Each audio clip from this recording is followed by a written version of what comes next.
لكنه اللي حصل بالجلسة أفرز أمور معينة كانت طبيعي أن تحصل. هاي احنا كتلة الإعمار والتنمية فعلا هي كتلة أولا هي عابرة للطائفية وتشمل البلد كله من شماله إلى جنوبه، وكتلة لا زالت هي يعني قوية يعني وثابتة، والانسحابات شيء طبيعي يعني هي مو أول مرة تصير انسحابات، لكنها كانت بوقت حرج بالنسبة مو هو رد فعل.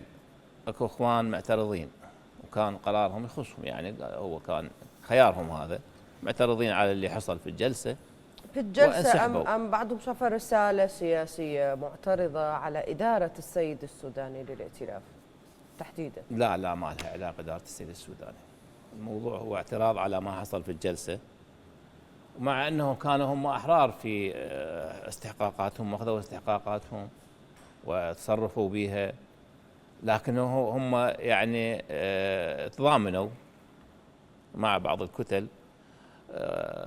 الموضوع التفسيرات مختلفة والآراء مختلفة، وحسن النوايا يجب أن تكون حاضرة في مثل هذه الأمور. بس هذا الطرف شريك منافس لائتلاف الإعمار والتنمية أولا، فكيف حصل هذا التضامن؟ ماكو هو حقيقة الإعمار كان متبني هذا الموضوع أصلا، ما كان متبني الإعمار.